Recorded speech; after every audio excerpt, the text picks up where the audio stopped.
Hey, Brian, it's a pleasure to have you on the podcast today. Thanks for having me, Marcus. Nice to see you again. Well, I thought a really good place to start is really just to kind of frame your role at AMA and give us some context about your organization.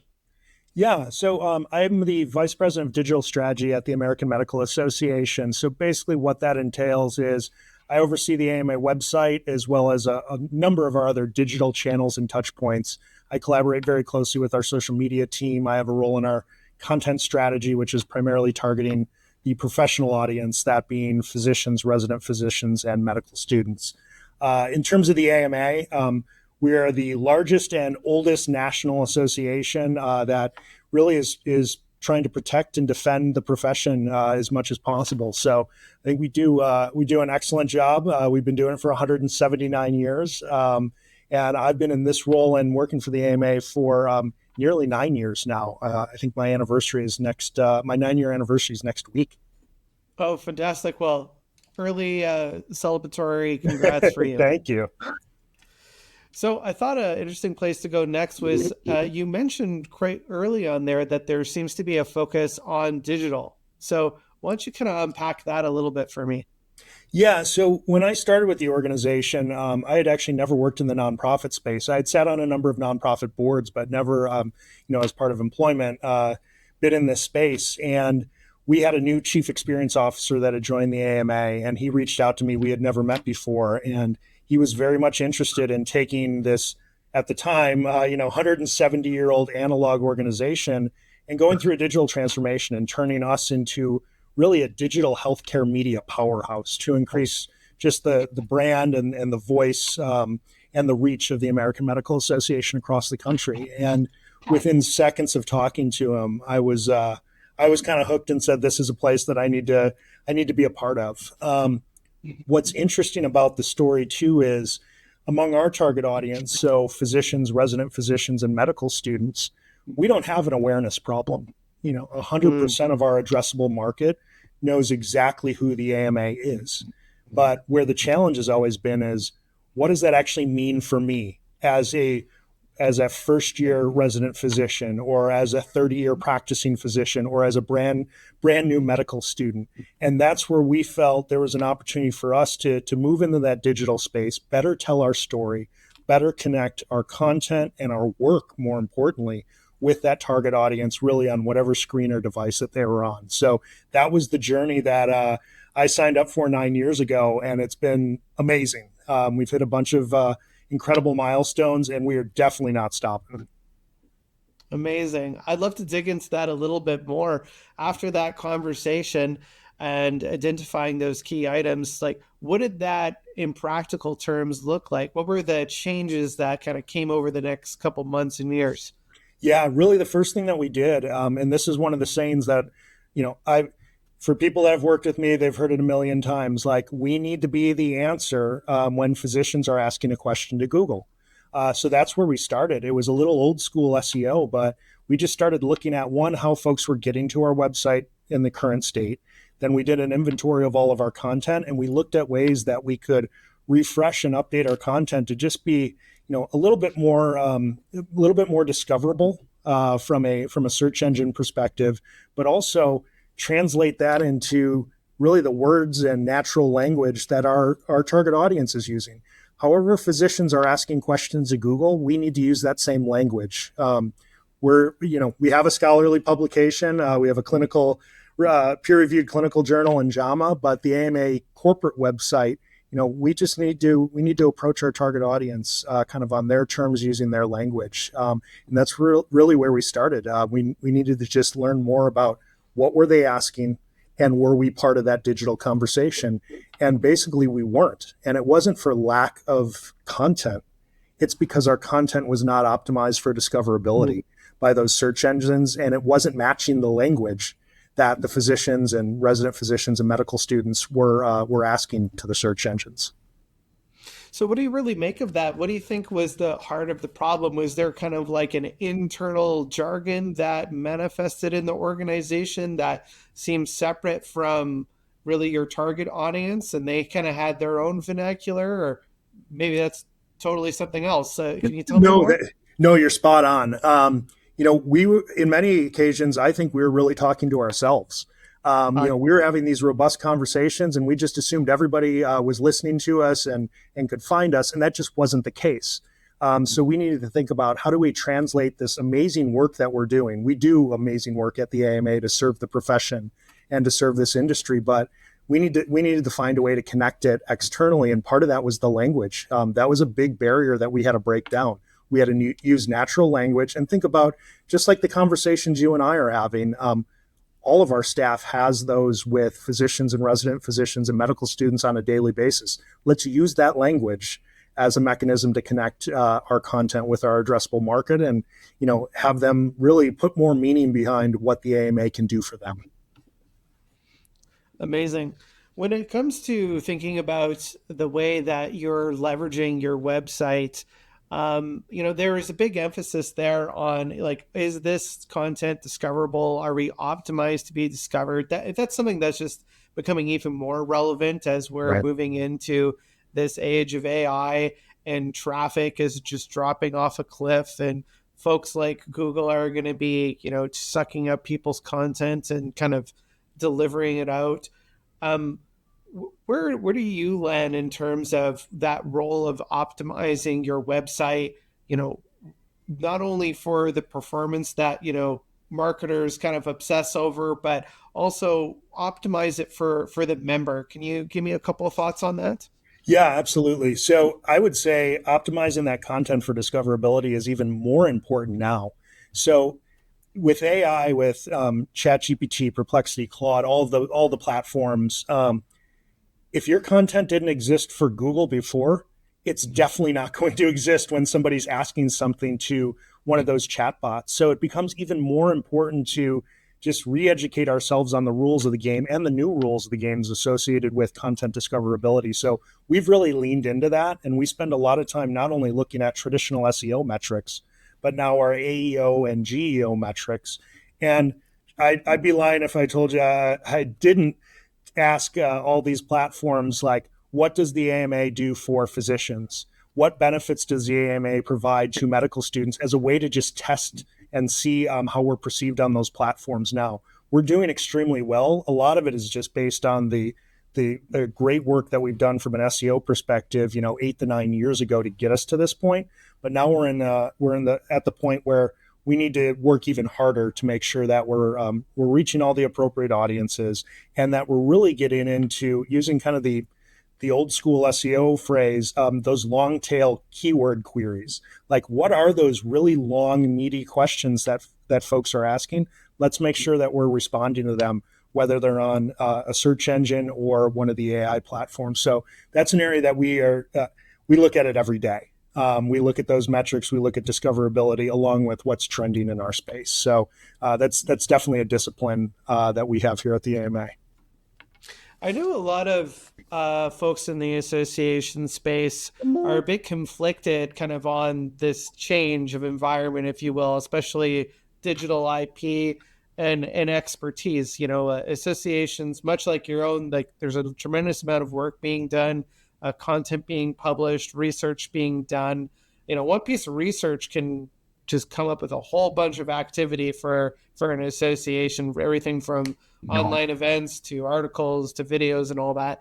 And in some regard, like there's this conception of it's like, well, the AI platforms are going to suck up our kind of secret sauce, and essentially we're not going to get anything out of that. You've touched on this a little bit, but can you give me some more thoughts around that area? Yeah, and some of the things that I'll probably say, they'll sound a little bit jargony, but I promise they're not, because they're actually practices that we put into play on a daily basis. So we very much are, like you described, we're very much of that create once, publish everywhere type mindset. So how do we take one core piece of content, whether it be a research study or a very powerful video from our president, or even just a news article on our site? How do we take that and translate it across all the platforms so that we are on the screen that our user is on? I don't need them just to be on the website. I need to be relevant wherever they are and on whatever platform they're on. Another interesting thing that we put into play is not my concept, but it's a concept I've adopted of bite snack meal. A lot of those research studies that you mentioned, they can be meaty. Like we have PDFs on our website that are 60, 70, even 100 pages long.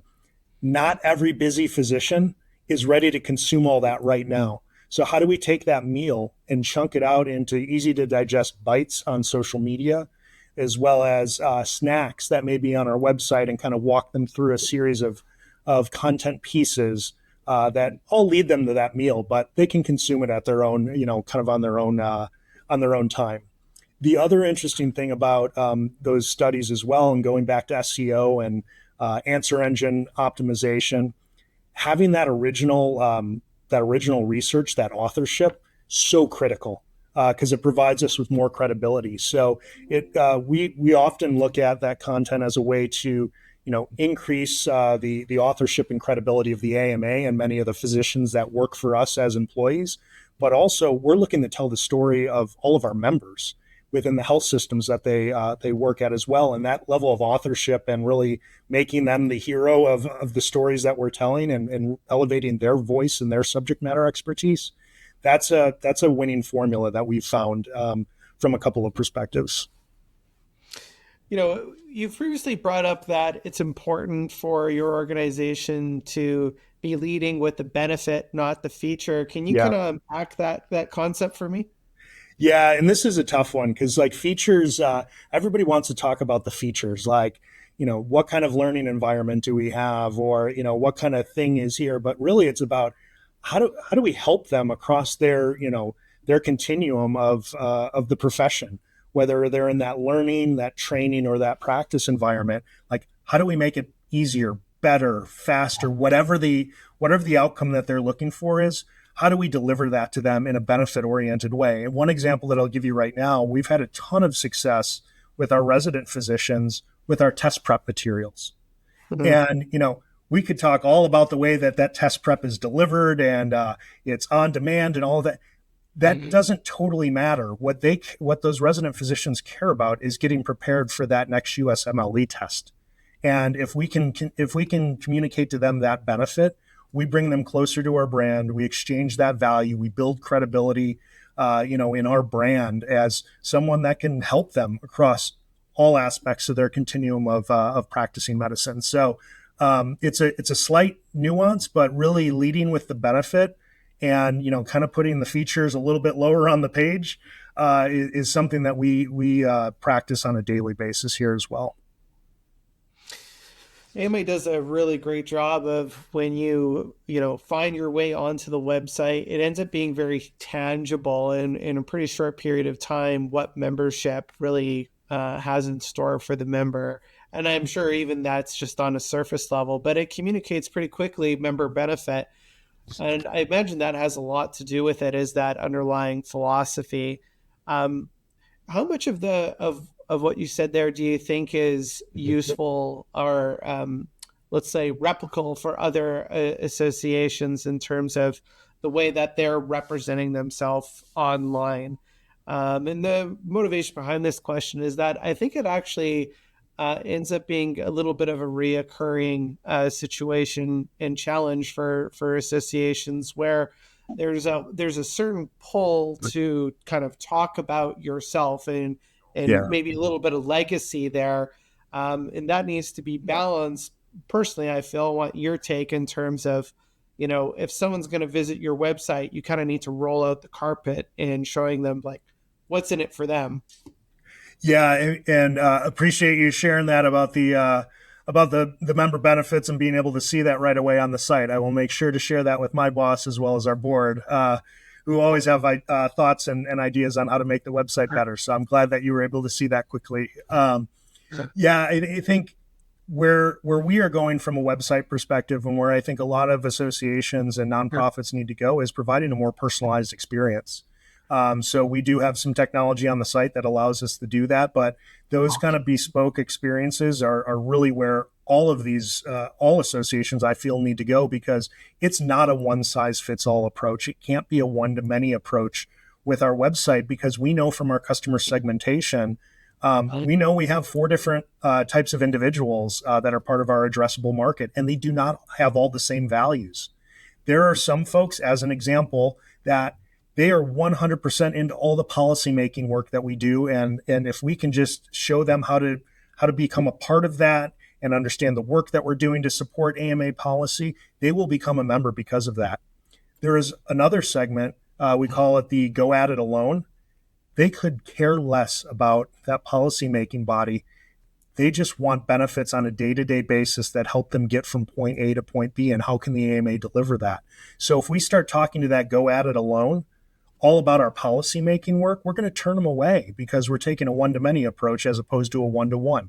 Let's give them those tangible transactional things to start, to then hopefully create that ongoing relationship, and they know they can always come back to the AMA and trust us. So a lot of where our focus is on how do we create more of those personalized experiences, how do we deliver more of the work that we do on a one-to-one basis for those individual segments of customers. And when I say segments, it doesn't necessarily always mean audience. We have our physician, our resident physician, and medical student audiences, but within that, there's different values. And there's different things that they value. So we just need to make sure that we're talking to everyone on more of a one-to-one basis on our website, which that's a relatively new concept for a lot of associations. It's not just about putting out research studies and press releases. That's certainly part of the job of managing an association site. But how do we deliver more value, and how do we communicate our values to that target market in a one-to-one way? I wanted to just take a step back and maybe just kind of nerd out a little bit on marketing specifically. Um, because I'm quite passionate about it when it comes to associations, is that there's this interesting relationship between marketing, communications, and membership, Yeah. like they're really joined at the hip. And in some regard, I feel like that's about right. If there's a silos should exist, it should not be between those folks. And I'm just wondering, kind of like, what's the culture like inside of AMA when it comes to marketing, communications, and membership? What does that look like on a daily basis? And what are you potentially proud about? Yeah, it's our go-to-market strategy at the AMA. It is 100% a team sport. So this is not an individual thing, and it's not just, oh, Ryan, you lead the website, so you're responsible for doing all of it. So in our functional groups, we break down a lot of those silos. We have twice a week stand-ups on Monday and Thursday, just to kind of recap the week behind us and then set up the week ahead of us.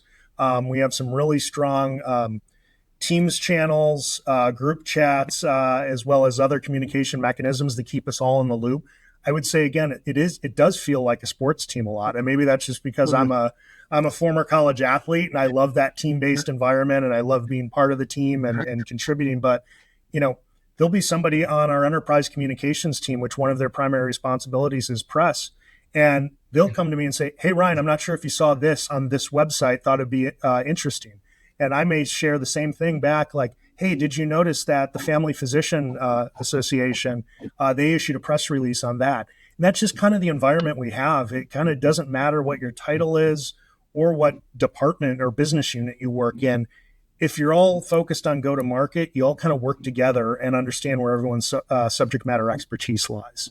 So it's pretty cool from that perspective. I often find myself getting invited to, meetings that I would never be a part of in my prior lives when I was working in the publicly traded space, and things were a little bit more siloed. You had your KPIs, you had to deliver on them, or else stuff was going to rain down. Here, we're certainly held accountable to goals, but how we accomplish them, it's very much a team-based effort that kind of breaks down the walls of the business units. Yeah, that's really great to hear that you guys have been able to foster a really collaborative environment. I see that relationship between in association space between marketing comms and membership as almost the ideal state in the for-profit sector as like marketing and sales, right? Is Yeah. like Yep.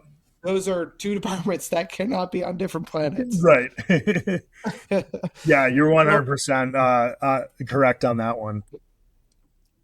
I thought an interesting question to pose to you here would be when it comes specifically to the association space in marketing is has there been any lessons that you've taken out of your experience in working in the association space um, that that would kind of feel like an aha moment as you came from the for-profit sector and moving into this association industry? What what would be some potential advice that maybe you would have given yourself or you would offer up to others that are leaders inside of the marketing department at associations, and especially at an association that's of the size of you Yeah. folks? Yeah, I would say one of the things is, and I learned this at Harley Davidson. It was all about the customer. It was all about that rider. And yes, the dealer network was our customer as well, but the end user was, who was on that motorcycle. And we continued to reinforce just being customer centric in everything we do and thinking about that customer experience in everything we do. And I think that's one of the reasons why the AMA has been so successful in growing membership is we take that same mindset of like being member centric first and foremost. Like, how is this going to deliver value to our members? How is this going to help our members? How are members going to react when they see this? Do we think a member would share this once it's out there? So I would say that's one of the big things that I've taken from my prior lives is just bringing that just intense focus on just how do we make a member's life better. And I use that very generally because if you're not a member of the AMA, although there are a tremendous amount that are, and we've had consistent membership growth for over a decade.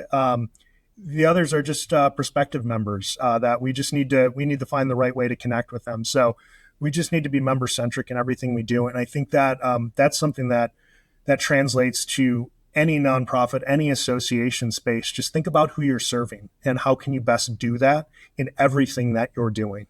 And it's amazing to when you see it happen and you see kind of the a little bit of the seeds that you've sown like come up in social media comments like, oh my gosh, thank you AMA for doing this, or oh my gosh, I had no idea the AMA did this. Like it's gratifying to see that in that kind of unprompted environment. But it all comes from just everything we do should focus on how do we make the member's life better.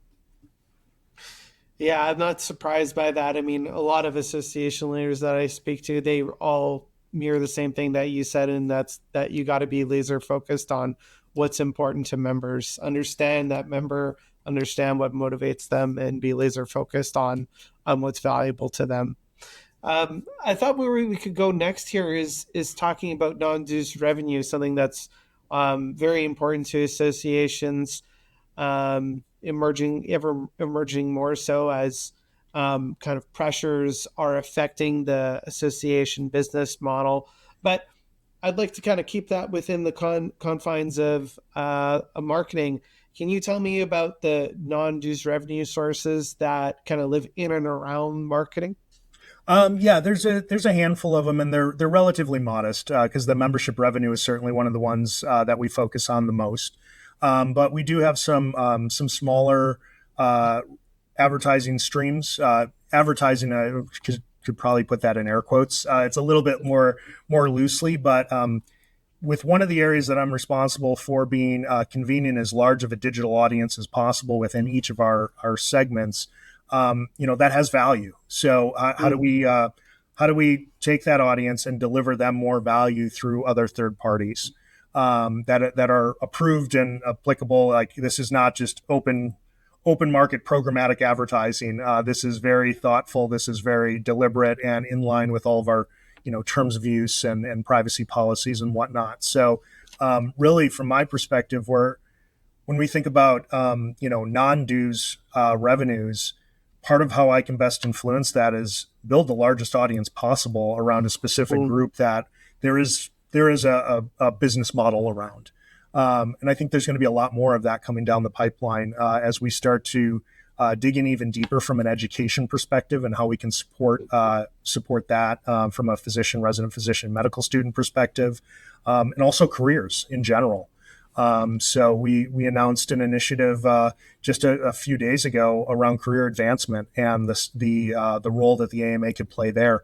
And again, that would be there certainly be some membership benefit, but there's also non-dues benefits that that could exist there as well. And what's most important is how do we build the audience to actually exchange that with. So that's really from the marketing and digital side where where my value is let's figure out the best way to insert ourselves into those conversations and then invite as many people into that conversation as possible. And then, the business model kind of takes care of itself after that.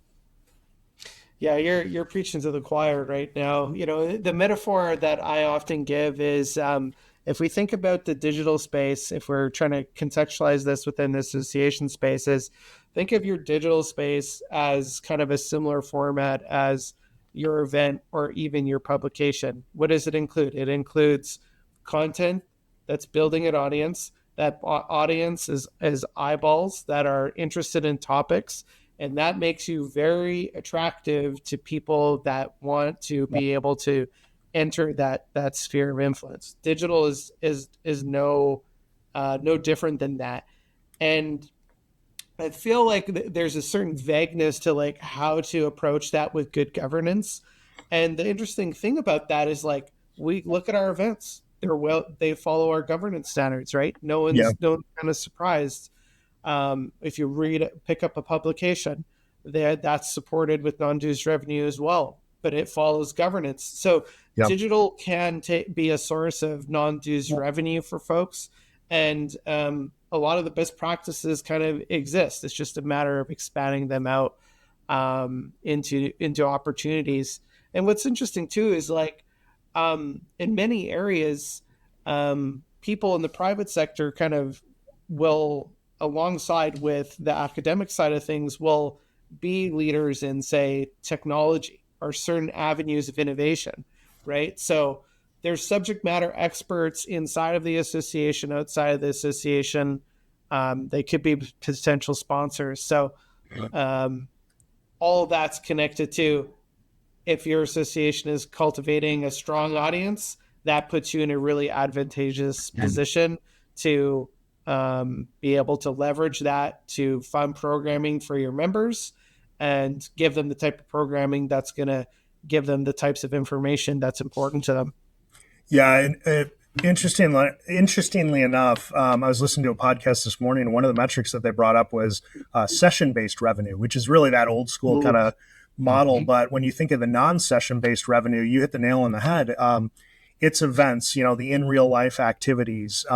It can also be, other content that's presented in other places or syndicated in other places. It can be in the inbox via a newsletter. Like those are all things that, I'm actively looking at and exploring. But normally where we start is, okay, let's build the largest newsletter following that we can down to an individual segment level. If we choose to monetize that somewhere, great.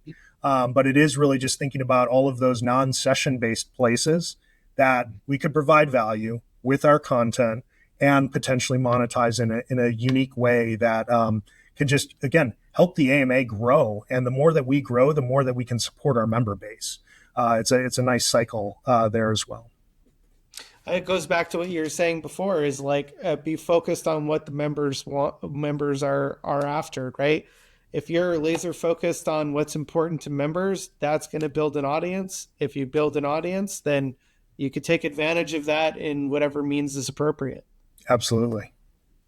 Well, Brian, absolutely loved speaking with you today. Thank you so much for appearing on the podcast. Marcus, thanks for having me. I enjoy our conversations. I feel like we could go on for hours. So maybe we'll take it offline after this. Absolutely. And maybe we'll make some time to do this again someday. So thank you very much, Ryan. And thanks for everyone watching. We'll see you next time on Association Amplified Live.